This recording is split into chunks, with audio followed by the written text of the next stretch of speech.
Long before this land became the United States, before skyscrapers pierced the skies and highways carved through the earth, there was a world, ancient, thriving, and deeply rooted in tradition. This wasn't a land waiting to be discovered.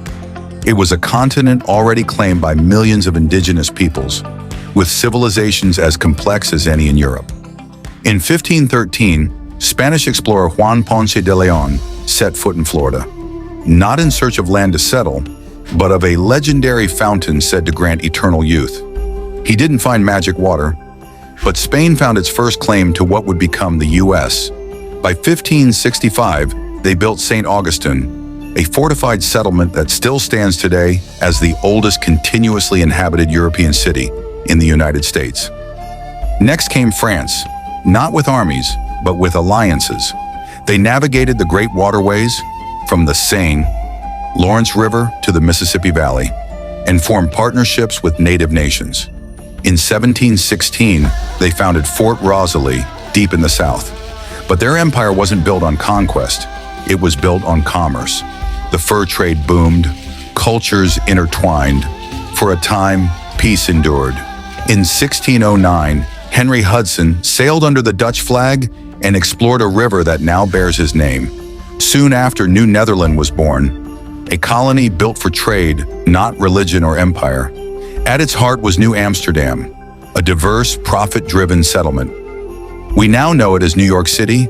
Their control was short-lived, but their fingerprints on law, language, and culture remain today. England's first try?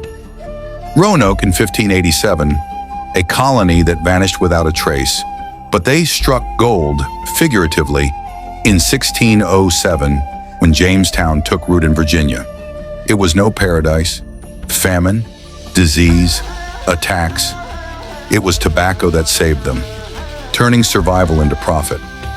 Then in 1620, the Pilgrims landed at Plymouth Rock, seeking religious freedom.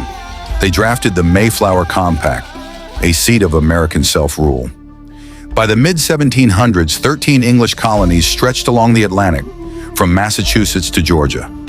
Each colony had its reason: land, liberty, gold, or God.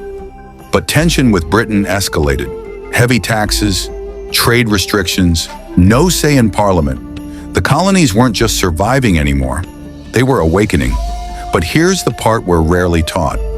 Colonization came at a devastating cost. Diseases like smallpox swept through indigenous nations. Some lost 9 out of 10 of their people. Land was taken, lives uprooted, sacred traditions nearly lost to time. This wasn't an empty land, it was emptied by force, by trickery, and by disease. After the French and Indian War, Britain had more land, but also more debt. The colonies were taxed, controlled, watched. In response, they organized, protested, rebelled. In 1776, they declared independence, not just from a king, but from centuries of colonial dominance. From St. Augustine, New Amsterdam, Jamestown, and Plymouth, rose a rebellion that became a nation. Colonization shaped the foundation of the United States, its systems, cities, and ideals. But it also brought violence, disease, and erasure. It built and it destroyed. History isn't just about who arrived, it's about who was already here and whose stories still deserve to be heard. If this opened your eyes to the real beginnings of America, hit like and subscribe. Tap the bell so you don't miss more stories history forgot to tell.